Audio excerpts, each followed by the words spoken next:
तो भाई आप सभी पीएफ मेंबर्स के लिए ईपीएफओ ने सबसे शानदार जबरदस्त सुपर डुपर अपडेट साल 2025 में करे हैं। जनवरी महीने में 3 अपडेट, तीनों अपडेट काफ़ी शानदार ज़बरदस्त हैं आप सभी पीएफ मेंबर्स के लिए।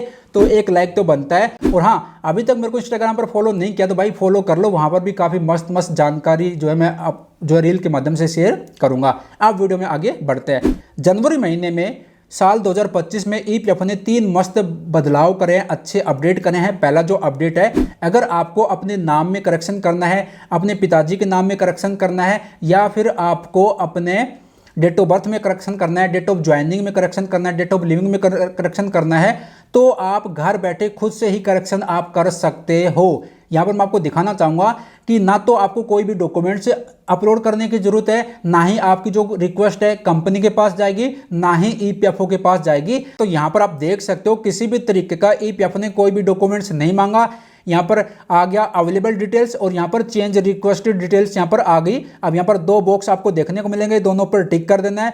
जब जैसे टिक करेंगे उसके बाद यहाँ पर गेट ओटीपी का ऑप्शन आपको देखने को मिलेगा, इस पर क्लिक कर देना है। आधार कार्ड के साथ जो मोबाइल नंबर लिंक रहता है उस पर ओटीपी जाएगा, ओटीपी मेंशन करके वेरीफाई कर देना है, सबमिट कर देना है। उसके बाद आपकी रिक्वेस्ट तुरंत जो है सबमिट हो जाएगी और तुरंत जो है आ जाएगा यहाँ पर अप्रूव्ड बाई मेंबर, यानी कि पीएफ मेंबर ने रिक्वेस्ट डाली थी और उसने अप्रूव भी कर दिया है। और यहाँ पर आपका तुरंत जो है चेंज हो जाएगा, जो भी आप करेक्शन की रिक्वेस्ट डाल रहे हो उसमें बदलाव हो जाएगा। यहाँ पर आप देख सकते हो।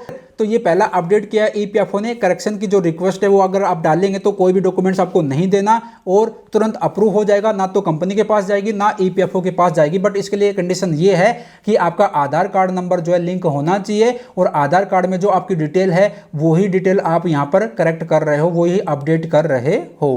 क्लियर। अब दूसरा जो अपडेट किया है ईपीएफओ ने वो किया है पीएफ ट्रांसफर को लेकर। कंपनी का रोल इसमें भी खत्म कर दिया है। अब अगर आप पुरानी पीएफ मेंबर आईडी का पैसा करंट में ट्रांसफर की रिक्वेस्ट सबमिट करेंगे तो जो रिक्वेस्ट है वो कंपनी के पास नहीं जाएगी, सीधा ईपीएफओ के पास जाएगी और 7 से 10 दिन में ईपीएफओ अप्रूव कर देगा और पीएफ का पैसा भी आपका ट्रांसफर हो जाएगा। पहले यहाँ पर आता था कि भाई रिक्वेस्ट किसके पास भेजनी है, प्रीवियस एम्प्लॉयर के पास भेजनी है या फिर करंट एम्प्लॉयर के पास भेजनी है। अब यहाँ पर आपको कोई भी ऑप्शन देखने को नहीं मिलेगा, सीधा जो रिक्वेस्ट है ईपीएफओ के पास चली जाएगी। कंपनी का रोल झंझट ईपीएफओ ने खत्म कर दिया है।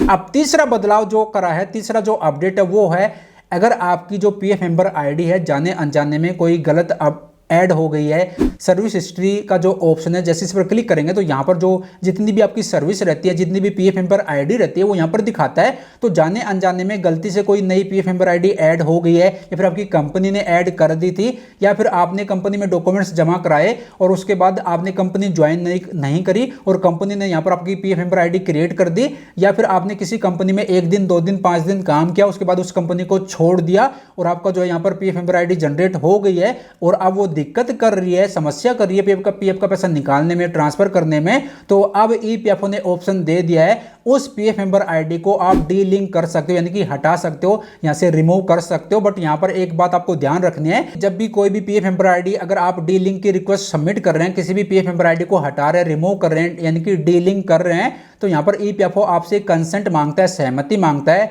इसमें मेंशन कर रखा है ईपीएफओ ने कि जो भी पीएफ मेंबर आईडी अगर आप डीलिंक कर रहे हो, उसको हटा रहे हो, उसमें जो भी बैलेंस अवेलेबल है और भविष्य में अगर कोई बैलेंस उसमें ऐड रहता है तो आगे चलकर भविष्य में आप उसको क्लेम नहीं करेंगे, यानी कि वो पैसा आप छोड़ रहे हो, त्याग रहे हो। तो ये बात आपको ध्यान रखनी है कि जब भी आप डी लिंक करेंगे तो इस जो भी पीएफ मेंबर आईडी को डी लिंक कर रहे हैं, हटा रहे, रिमूव कर रहे हैं, उसमें जो भी बैलेंस रहेगा वो आपको कभी भी नहीं मिलेगा, यानी कि उसको आप भूल जाओ। तो ये बात आपको ध्यान रखनी है।